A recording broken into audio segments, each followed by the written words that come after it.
Hello, everybody. Welcome along to your latest Rangers news. My name is Martin Douglas. I'm the host of the Rangers Rabble podcast. And let's not waste your time. Let's get straight into it. We will come to the title in a second. But yesterday, John Fleck, who now plays for Chesterfield, obviously former Rangers player, collapsed before the game against Doncaster. Not much has came out since, but the assistant manager did speak after the game last night. He said he was conscious and he was talking before the game. He's in hospital. So far, things are looking okay. So we just await to hear the latest on that. So obviously, myself and all yous watching, I would imagine, send your best regards to John and hope that he makes a speedy recovery.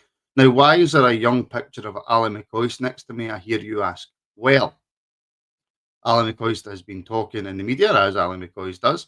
Uh, and I suppose it's a question that he's been asked, a question that he's probably fed up answering um, about Steven Gerrard. And his answer was that he does absolutely see Gerrard back at Rangers one day, but he did caveat it with, well, not right now, because Philip Clement so far has managed to steady the ship and turn Rangers around to a degree. But he wouldn't rule it out seeing Steven Gerrard back at Ibrox. So I ask you, you watching, or if you're watching this on YouTube, if you're watching this on Facebook or Twitter, or what else have we got? TikTok. Um, do you see one day Steven Gerrard coming back at Rangers? Did he do? Yes, he won one of the most important leagues we've won in a long, long time.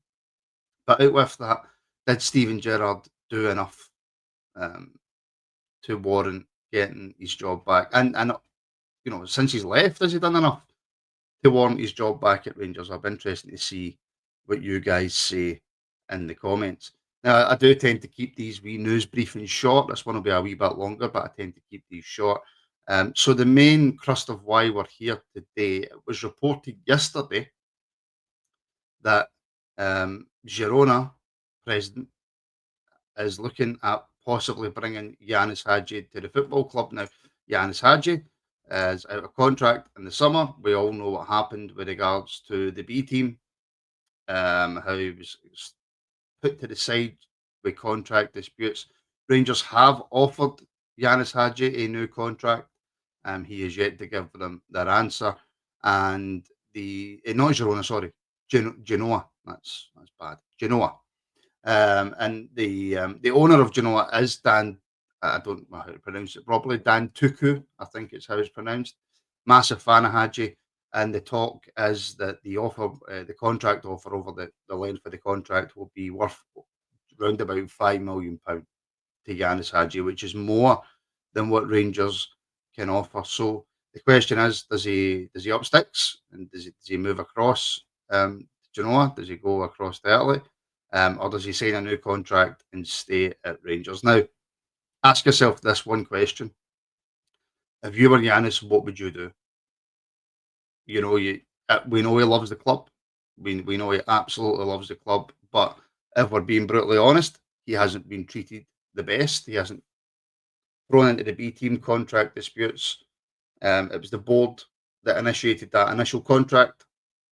Um, Nothing to do with Yanis. His team got the contract that they wanted. The Rangers board were happy with it, and then they went, no, we're not happy with it, and they threw him into the B team. So if you were Yanis Hagi, what would you do? It's a difficult one as Rangers supporters. We've seen the impact that Yanis has made since he's come into the first team. Since he came back, sorry, I should say, into the first team, we've seen the impact that Yanis has made. He's been a revelation. He's really helped the team. I'm sure all of us would want to keep him because we're not going to get any money for him. His contract's up in the summer. He's free to do what he wants. He's free to talk to any club that he wants to right now. And I'm sure we would all love to keep him. But I've got a horrible sneaking suspicion that that's not going to be the case. That Giannis probably will.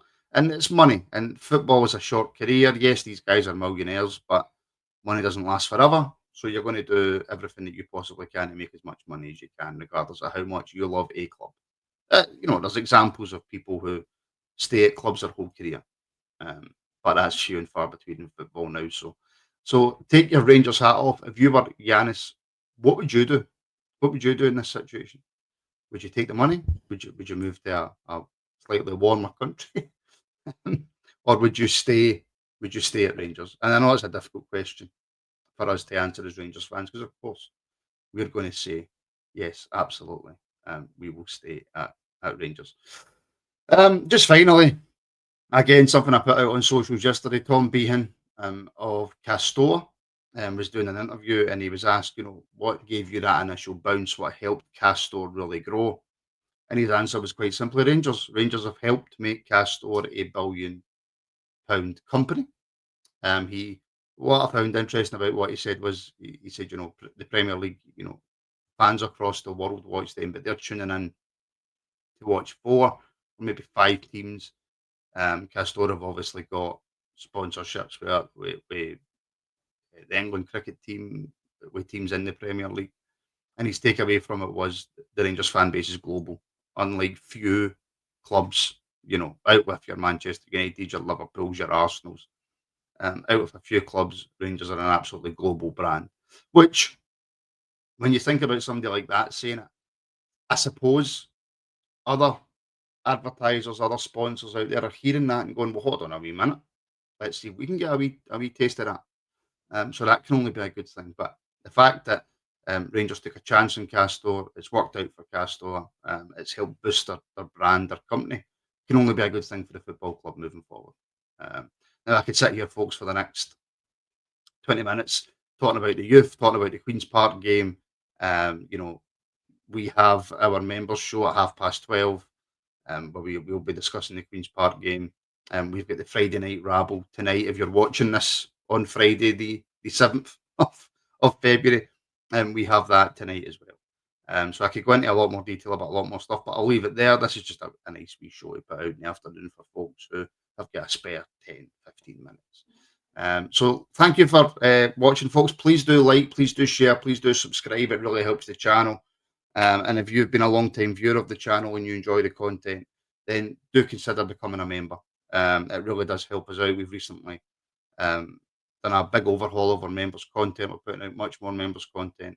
We are putting out slightly less on the public YouTube, but we're still putting out at least 2 to 3 shows a week on the public YouTube. So if you're in a position to do so and you want to help the show out further, you want to help us grow, then do please consider becoming a member today. The links for which are in the description. So thank you for listening to me rabble on for 9, 10 minutes, folks. Have a great rest of your day, and we shall speak soon.